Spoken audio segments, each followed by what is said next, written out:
Yeah. Save some for tonight. Save a little bit for tonight. What's going on, Liberty? How y'all doing?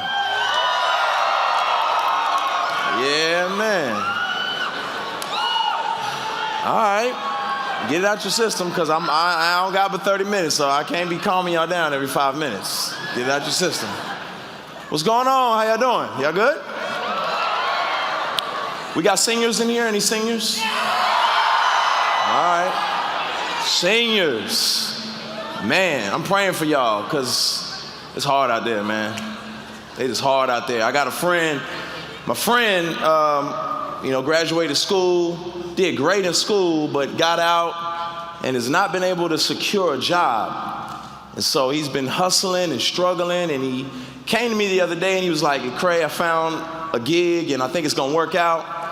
I said, cool, man, I'm excited for you. He was like, well, don't be excited just yet, it's kind of weird. I was like, what do you mean it's kind of weird? He's like, well, I'm working at the zoo. I was like, times are hard, it's cool, I get it, it's cool. You gotta do what you gotta do, man, It's a stepping stone, you're on your way, you know what I'm saying, to being an engineer. It's a trajectory. You get stepping stones. But he said, no, Craig, it's a little different than what you understand. See, let me break it down to you. I get to the zoo for this job, and the manager says, listen, bro, it's not quite what you think it is. What we need you to do is we need you to actually put on an ape costume, because our apes are sick, and kind of get in there and dance around for the kids. You're pretty far away. They're not going to be able to tell that you're not a real ape, but it's just kind of a makeshift thing right now. And so my guy was like, look, man, I'm broke. I got these student loans, shout out to Fannie Mae, and I need a job. So he goes ahead and he says, I'm doing it. So he's in it, he's putting on his ape costume. First couple days, he's like, trying to get into it, not really feeling it. But after a while, he starts really getting into it. He's feeling them. So he's like, you know what, I'm pretty good at being an ape, man. This is not bad. He's doing tricks, he's swinging from stuff, and the kids are clapping, they're loving what he's doing.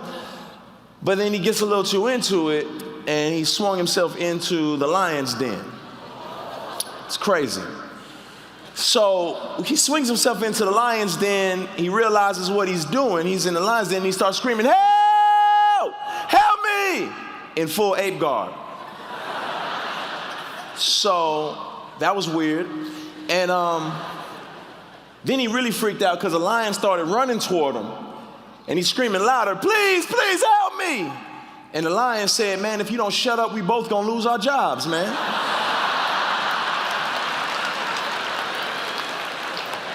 It's real, it's hard out there. It's hard out there, seniors.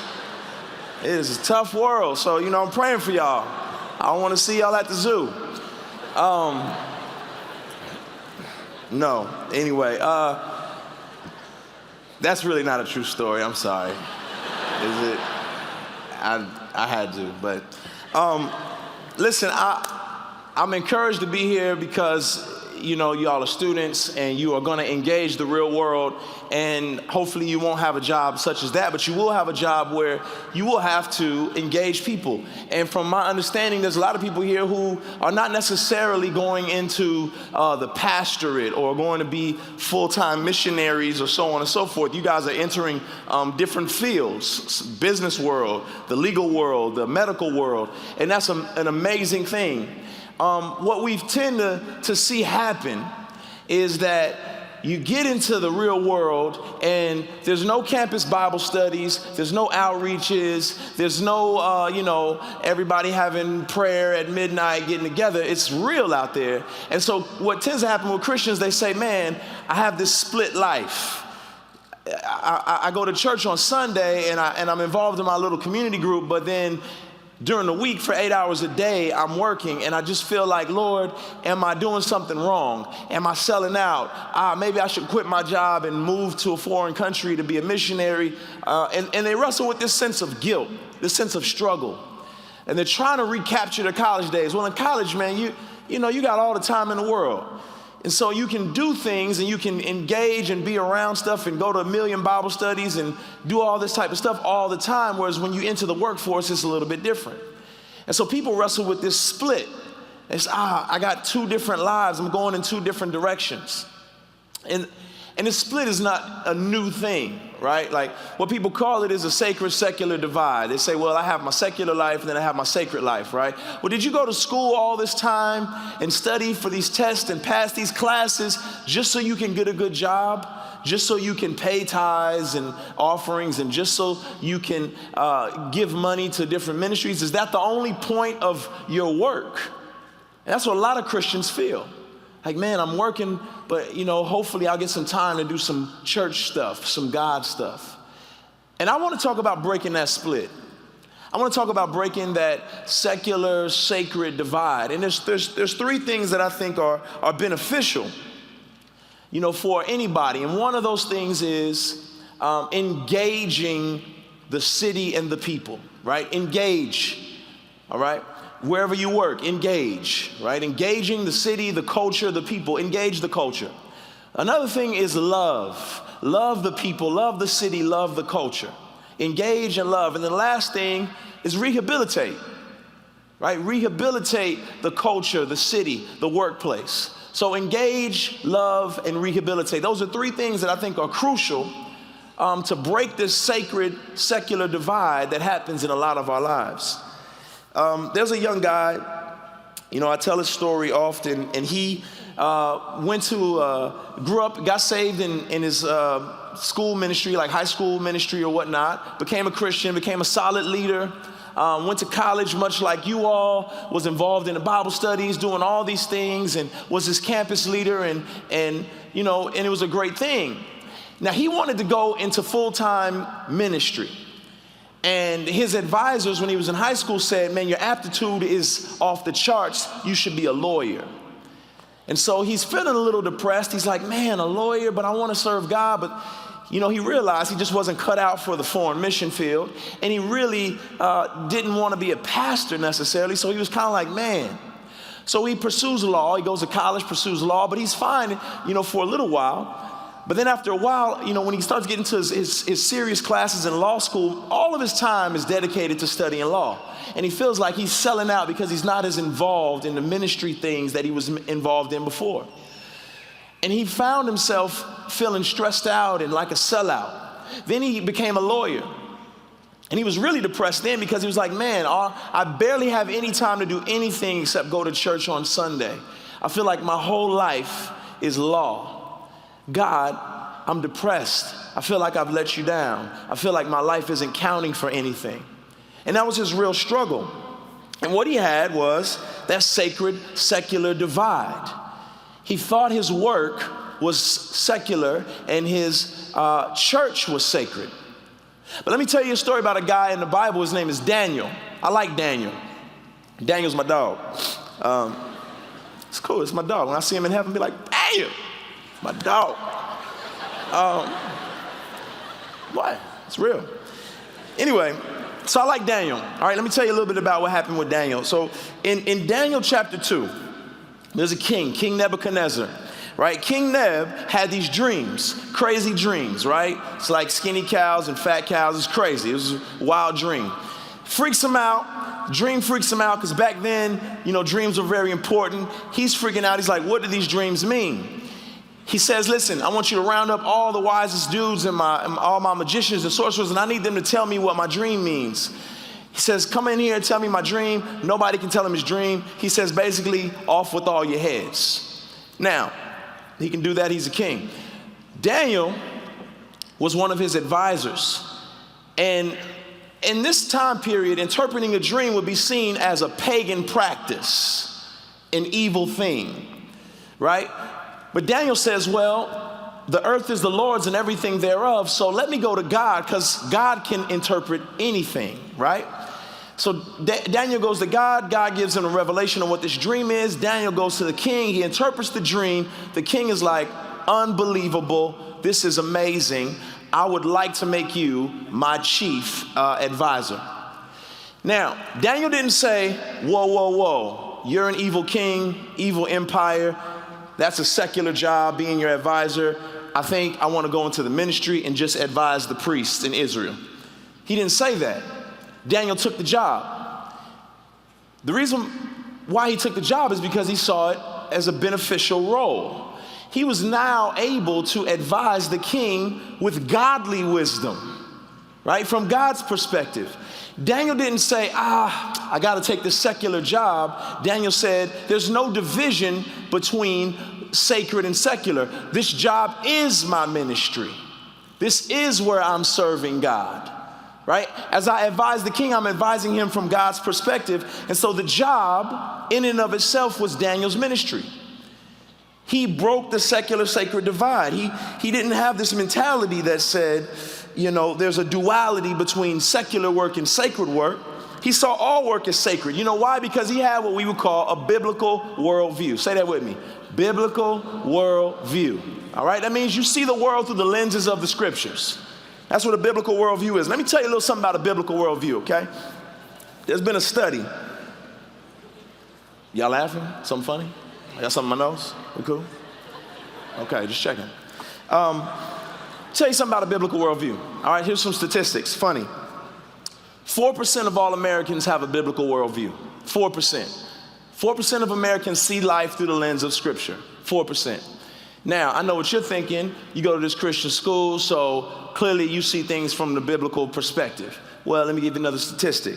10% of all Christians see life through a biblical lens. It's real rap. 38% of American adults believe the Bible, including the Old Testament, was written decades after Jesus died. 33% did not know Isaiah was in the Old Testament. 49% believe the Bible teaches that money is the root of all evil. Some of you are like, it is, right? That's what it says. No, it says the love of money. Just read it. 12%, this is my favorite statistic. 12% believe that Joan of Arc was Noah's wife.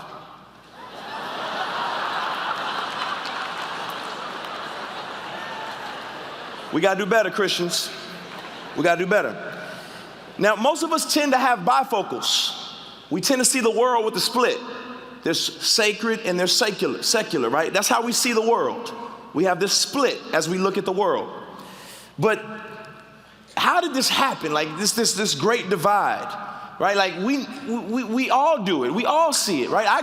The way I grew up, I didn't necessarily grow up in church, but the times when we would go, we would ride to church, and on the way to church, we would listen to the Christian music. But as soon as church was over, we could listen to whatever we wanted to. And it was kind of like, how come we can do that? My mom was like, because church is over. It's back to this life. Funniest thing is my homeboy Chris, me and Chris, we would ride around doing all kind of stupid stuff we didn't have any business doing. As we're riding around, being two young, dumb teenagers, every time we would pass a church, Chris would turn down the radio, which was cussing out everybody and their mama and talking about all kind of misogyny and drugs.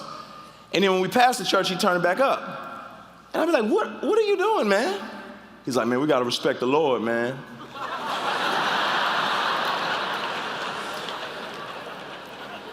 So apparently God only cares about this part of his world. He doesn't care about any other parts of the street, just the part of the street where the church is at. But that's this divide that we had. I remember being in church with guys and something would slip out of their mouth, a cuss word or something, like, man, come on, man, we're in church, man. Don't say that. And this mentality has run rampant with us that there's a place for that and there's a place for this. Non-believers picked it up from us. Don't respect the house of the Lord. Well, the earth is the Lord's and everything thereof. Respect the earth of the Lord, right? That's how Daniel saw the world. So what we don't understand is that we live fragmented lives, right? Church and family rarely speak to our work and our public life. I'll be one way here and another way there. We're just doing religious things, and that's what the world is doing as well. They're following our pattern of religion. They want to clean themselves up because they think that'll get them to God instead of understanding everything belongs to God. It's not about don't do this here and don't do that there. And so what a lot of us fail to realize is that Christianity is total truth. It's not just religious truth. Most Christians think Christianity is the truth about salvation and sanctification. We don't realize Christianity is the truth about everything. It's the truth about politics. It's the truth about marriage. It's the truth about economics. It's the truth about television. It's the truth about media. Christianity is the truth about everything. And so we've limited things to certain categories. We say, oh, this is this and this is that. This is secular, this is sacred. Instead of saying, wait a minute, God, doesn't everything belong to you? And aren't we here as a product of redemption to go out and redeem culture and redeem things? Not saying we're going to make this world a utopian place, but I am saying we're here to demonstrate the power of Jesus in our lives in the culture. And so what I want to talk about is just a couple things real quick. There's the good, there's the bad, and there's the redeemable. Right? Let's talk about the good. What is good? Right?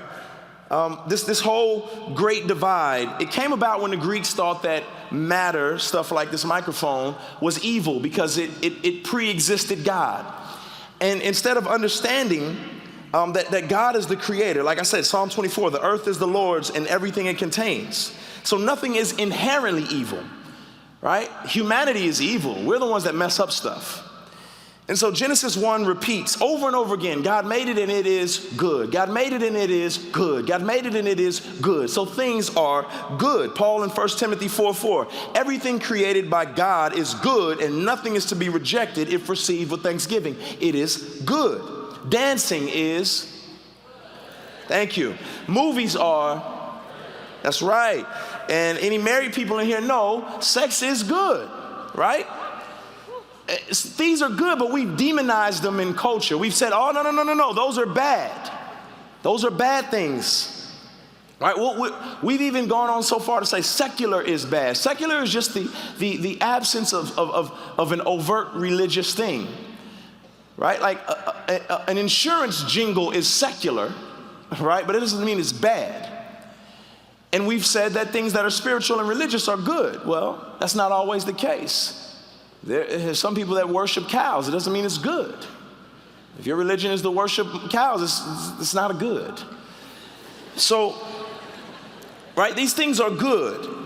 And that's what Daniel was saying. He was saying, you know what? Dreams are good. Dream interpretation is good. It's been used for evil practices, but it belongs to God, and so we're going to take it back. And God, let's interpret dreams for your glory instead of doing it for the glory of man. So when you get a job, you say, Lord, let me do this for your glory. This job is good, right? This very same lawyer that I was talking about earlier began to understand, wait a minute, law is good. And all this time I'm spending in law, I can really begin to change the face of what law looks like. I can be a lawyer that tells the truth. When people want to get divorced, I can step in the gap and try to help them understand that they've made a covenant before God. Right? Like, I can use this as my ministry in so many ways. I don't have to have this split and say, well, this is my secular job, but here's my ministry job. I can see everything that I'm doing as honorable to the Lord and good. Well, what's bad then, Lecrae? Some stuff has got to be bad. Well, let me explain. When creation fell, it's because humanity fell. It's not like the earth lied. It wasn't like the trees ate the fruit and was like, oh, sorry, Adam, we messed it up for you, bro. Adam did it. Humanity fell. So we're bad. It's called the consequence of authority. If I don't clean my house and I don't brush my teeth and I don't wear deodorant, it's nobody's fault but mine, right? I messed up. So when you look at my house and you're like, that's haunted. No, it's not. It's just I haven't touched it in 6 years. The house isn't bad. It's a consequence of authority. I was in charge and I jacked it up. Humanity is bad. Humanity's hearts are fallen. It's not the music that's the problem. It's the heart of the person that is creating the music. So let's not demonize the music in and of itself. Let's not demonize movies in and of themselves. It all goes back to the heart of man. That's what's bad. Right? What we like to do is we like to demonize things. I was wearing a skull on my shirt one day, and this kid was like, Lecrae, you're in the Illuminati. I knew it. I knew it. They got you. And I was like, why do you say that? He said, you're wearing a skull on your shirt. That's evil. I was like, it is? Because I got a skull in my head. I hope that was not evil. right? We've taken things and we've deemed them as evil when it's really just the hearts of men that have made these things seem like they're evil. It's what you call structure and direction. God structures something, humanity directs it in a completely different way. If I had a butcher knife just like this, you'd be like, horror movie, psycho, he's a killer, run. But God made the metal and the ore for us to make these knives, and all I have to do is take this knife and use it to carve a turkey and feed the homeless, right? It's not evil. It's the heart of man that decides to use it for evil purposes. It's not bad. Your job in the real world does not necessarily have to be bad. How are you going to have a redeemed heart and enter into that field and redeem and rehabilitate the culture around you? That's the challenge. That's the struggle. And so, again, like I said, it's the consequence of authority. Well, what's redeemable, right? Like, obviously some stuff we have to reject. Like, you don't just say, oh, you can redeem anything. If that's the case, right? Like, no, obviously there's some things we have to reject, right? Prostitution, right? Prostitution isn't something we redeem, but what we have seen is that a sinful heart has directed a gift of love and physical intimacy and used it for an evil purpose. And so the redeemed picture of what's happening there is a marriage where two people have intimacy. So we don't go out and say, man, we're gonna be prostitutes for Jesus. No, that's not what I'm saying. There's some stuff you reject, but you have to ultimately look at what did God create and how is this being directed by the hearts of humanity in a way that's evil, right? God gave us the intellect and the mindset to do all these things, to make movies, to be doctors, but we use them in ways that either don't glorify him or do glorify him. And my challenge to you is that you would use your vocations to glorify God. And so how does it look? Well, this is what Genesis tells you. He says, be fruitful and multiply. What does it mean to be fruitful and multiply? It doesn't mean just have a bunch of kids. I got 3, but it's cool.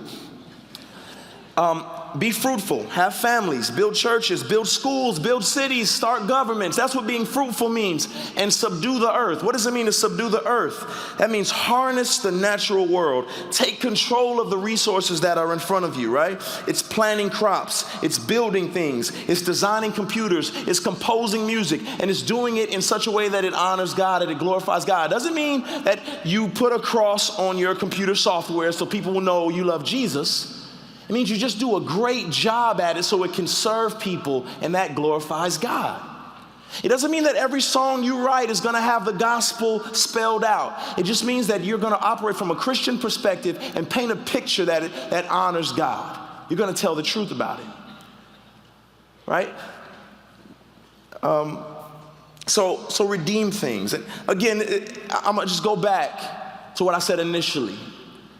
If you want to really practice this, you have to engage people, engage culture. You have to love people, love culture, and you have to rehabilitate. You got to see yourself as a rehabilitator.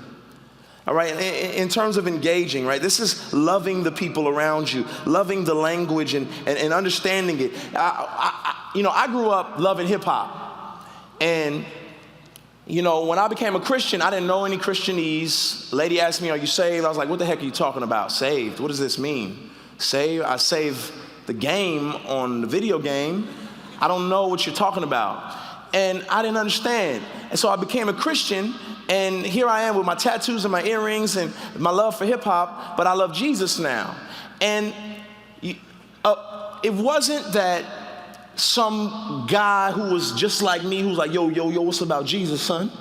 That's not what happened. It was a blonde-haired, blue-eyed guy from Kentucky who said, I don't know anything about you, but I know Jesus, and I want to learn you and understand where you're coming from. This brother sat and watched Boys in the Hood and Menace to Society with me one day just to understand what in the world was going on with me.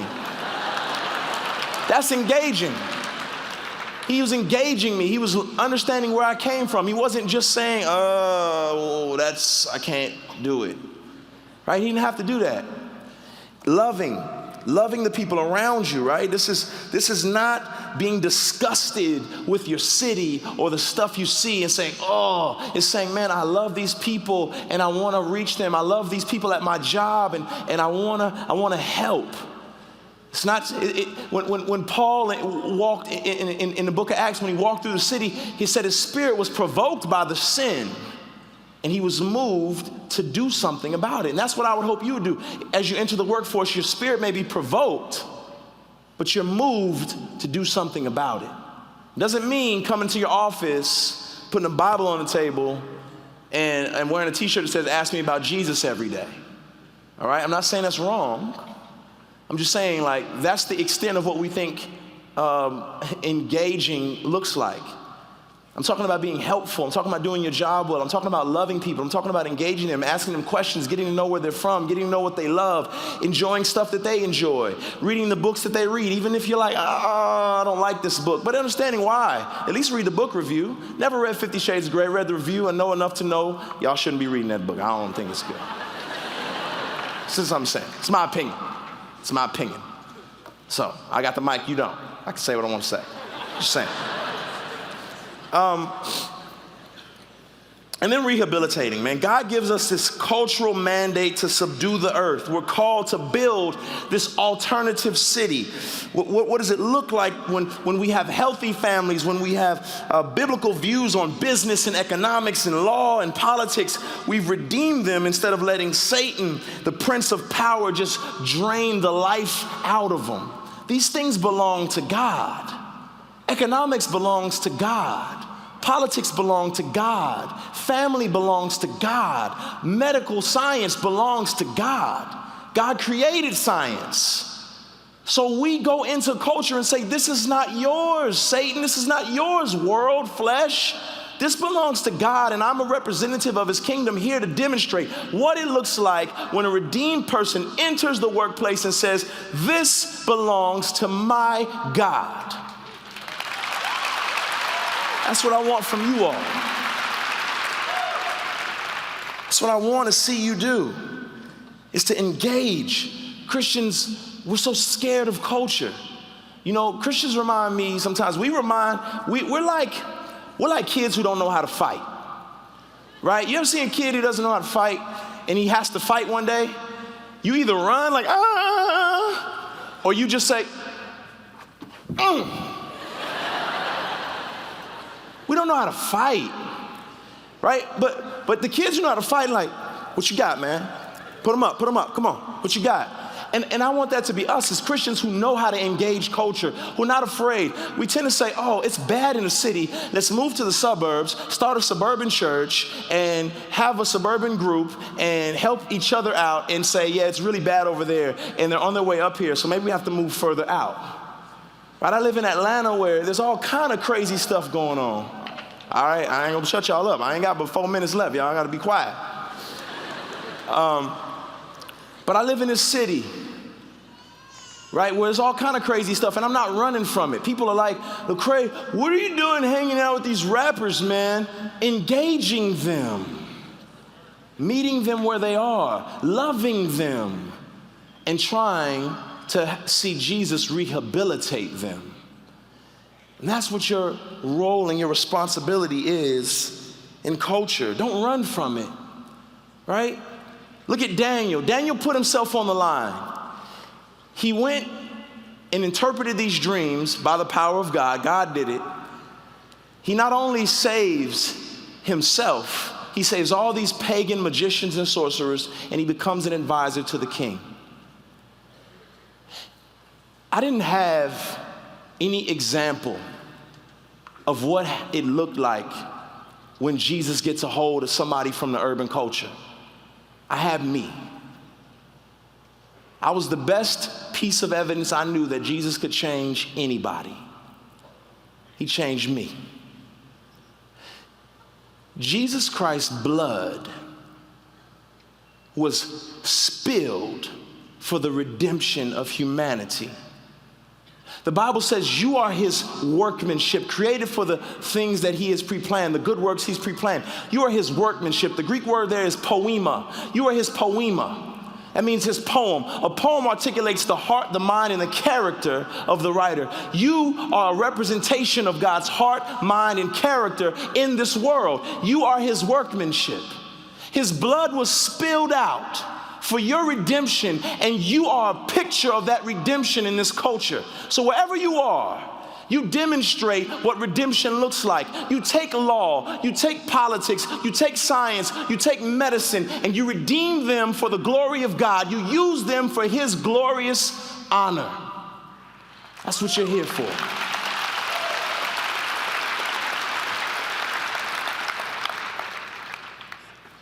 His blood purchased this world, and it belongs to Him. If there are not Christians involved in every aspect of this culture and this society, there's no representation of God there. There's no visibility that God owns this. Satan does not own this world. It belongs to God. He's used you as His ambassadors to make known His kingdom come, His will be done. God bless y'all.